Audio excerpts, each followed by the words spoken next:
Furman University is home to 2,700 students. It represents 44 states and 47 countries from around the globe. With this diversity in students comes diversity in cultures and in food. Food is a way to experience different cultures.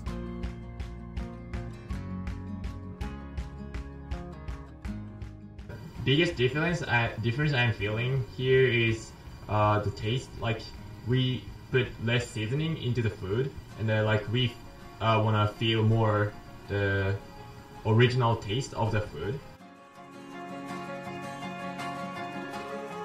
You can find like any Japanese seasoning in the even Publix or Walmart.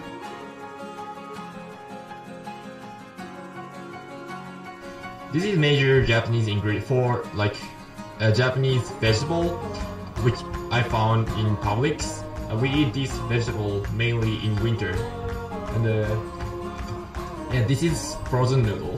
This is a major, like very popular noodle in Japan.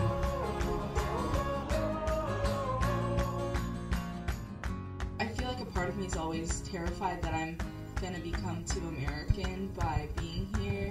I've seen a lot of people lose their Asian heritage once they come to the States because they're trying so hard to fit in, and because I struggled so much as a freshman to fit into Furman, I always was afraid that I was compromising my identity for social acceptance.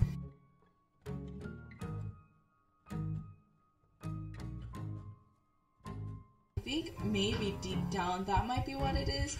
Also, Korean food's just really, really, really great. I generally make Korean food maybe once or twice every 2 or 3 weeks, depending on whether I want to go to the DH or not.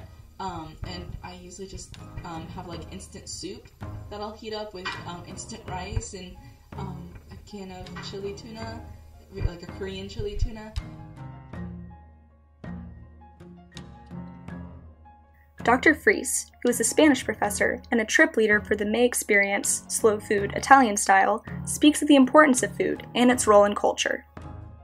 One of the things I always think about with food and identity is that food tells us who we are and also tells us who we're not. So when you look at something like grits, which is always a great example with the South, lots of people are like, ooh, well, I'm from New York. Lots of people up north are like, ooh, grits are gross. And of course they're not gross, they don't really have much of a flavor, but they have a whole series of cultural associations that, especially in the South, are very important, whether they're big family meals, Sunday meals, church meals, that sort of thing. So those are the for me, the most interesting things about food. Is sort of the memories we have attached to it and what they say about us as people, who we are and who we're not.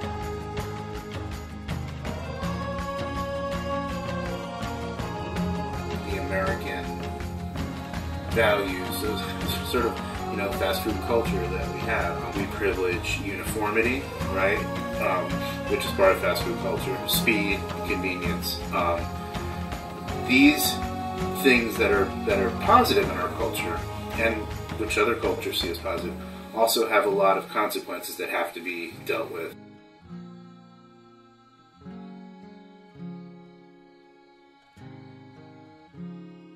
Time. In Spain and in many parts of Europe, meals are to be shared, and the idea of eating alone is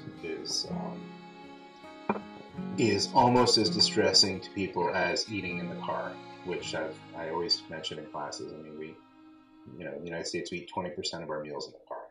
There is an old saying, the way to a person's heart is through food, and that certainly holds true to this day. Dr. Worth, chair of the philosophy department, shares her views on the philosophy of food.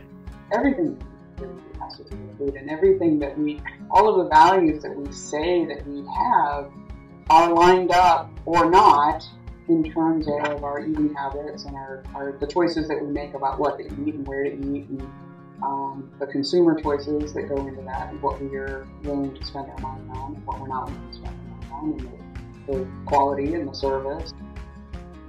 As Dr. Worth expressed, food is connected with everything. It is necessary to our survival, and it's necessary for people to grow and develop culturally. Food is a way for people to bond and share experiences. It broadens horizons as well as taste buds. After all, food is the way to a person's heart.